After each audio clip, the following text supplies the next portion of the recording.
Les crises relationnelles font partie intégrante de la vie familiale. De plus, elles ne se produisent pas seulement au début, lors de l'éclatement, mais même des décennies plus tard. Et à chaque fois, elles s'accompagnent d'émotions négatives, de tempêtes d'ennui et d'un désir de quitter son partenaire chaque fois qu'on l'ignore. Tout cela est-il vraiment grave? Non.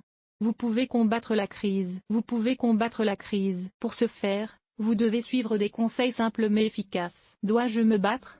Si les conjoints s'aiment et veulent sauver leur famille, la réponse est affirmative. Pour eux, une crise n'est pas une épreuve, mais seulement une occasion de voir et de corriger les erreurs, de renforcer la relation, et de se rapprocher encore plus l'un de l'autre. Il ne sert à rien de lutter contre une crise si la base du mariage n'est pas émotionnelle, mais, par exemple, un désir davantage, de réintégration ou de séparation d'avec les parents. Dans une telle situation, tôt ou tard, il se dissoudra quand même. Psychologue et conseils de pratique. Chaque famille est unique à sa manière et chacun peut connaître des crises à différentes années de sa vie. Il est donc impossible de garantir que les recommandations suivantes aideront absolument tout le monde. Cependant, les suivre est une opportunité de réduire la manifestation de la crise et de sauver la relation. Les psychologues ont donc identifié un certain nombre de recommandations pour bien survivre à une crise. Rappelez-vous qu'une crise n'est pas seulement une croissance, mais aussi une possibilité de résoudre des problèmes qui sont restés silencieux pendant longtemps. Cependant, n'organisez pas de querelles ou de scandales. Il est préférable de parler de ses sentiments,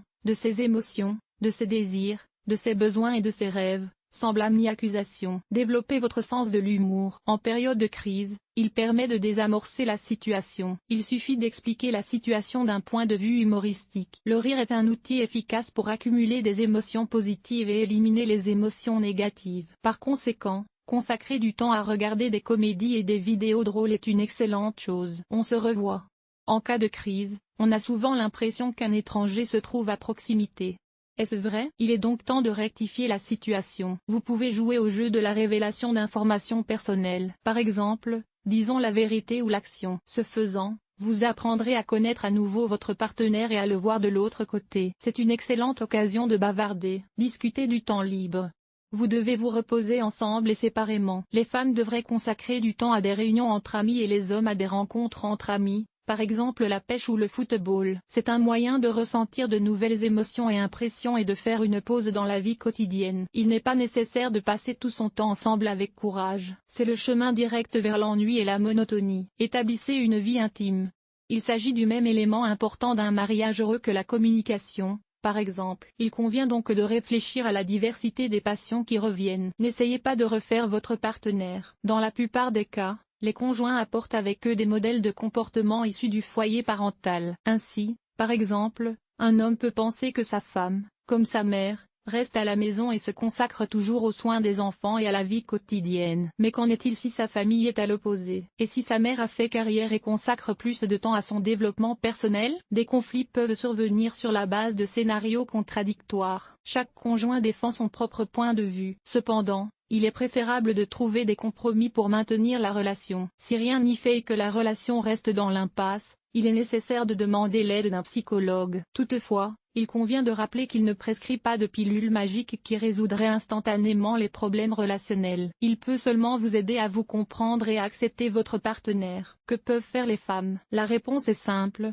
appliquer la sagesse féminine. Il s'agit de la capacité à offrir son soutien à temps, à se taire lorsque c'est nécessaire, à faire preuve de force ou, au contraire, de faiblesse. C'est aussi la capacité à prendre des responsabilités, à affirmer son opinion, à faire confiance et à céder. N'oubliez pas que l'apparence est tout aussi importante. Pourquoi ne pas renouveler votre garde-robe? Une attention particulière est accordée aux vêtements de la maison. Les t-shirts et les pyjamas étirés ne risquent pas de susciter la passion dans les yeux de votre mari. Ce conseil s'applique d'ailleurs aussi aux hommes. Comment les hommes peuvent-ils aider? Tout comme le beau sexe, les hommes peuvent soutenir leurs épouses. Ainsi, par exemple, une bonne option consiste à s'asseoir avec les enfants et à donner à la femme la possibilité de se détendre avec des amis, d'aller dans des salons de beauté ou de s'adonner à des passe-temps. Il est important de montrer à sa femme de l'attention, de l'amour et de la tendresse. Les femmes vivent avec des émotions, il est donc important qu'elles sentent qu'elles ont besoin d'elles et qu'elles sont indispensables. Le respect joue un rôle majeur. Elle doit non seulement se respecter elle-même, mais aussi respecter ses intérêts,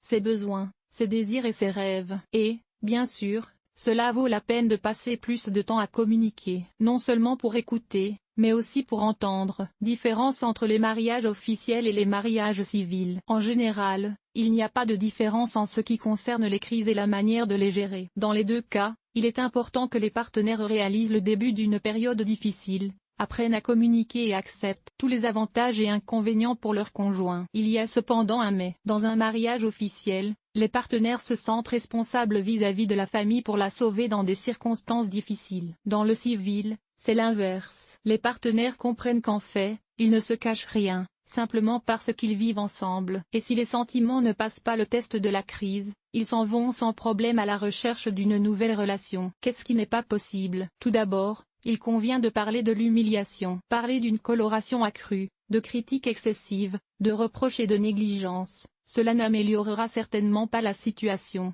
Au contraire, cela l'aggravera. Il n'est donc pas nécessaire d'offenser votre partenaire malgré les sentiments négatifs qui se sont accumulés. La relation s'applique et reste stockée dans la mémoire pendant longtemps. Ne restez pas non plus silencieux. Le manque de communication est un problème grave. Il conduit parfois au fait qu'elle cherche quelqu'un à tenir à côté de son mari ou de sa femme. Quoi qu'il en soit, n'oubliez pas les éléments intimes du mariage. L'absence de relations sexuelles est un moyen de forcer la passion, puis de chercher la satisfaction auprès d'une autre personne. Conclusion. Quelle que soit la durée du mariage de votre conjoint, vous pouvez survivre à une crise de la vie familiale. L'essentiel est de prendre conscience de son agression, de rechercher le soutien de son partenaire et d'être prêt à rester proche malgré les difficultés. Seul un travail d'équipe cohésif peut contribuer à renforcer la relation. L'article vous a-t-il aidé? Évaluation. 3/5. Nombre d'évaluations, 2.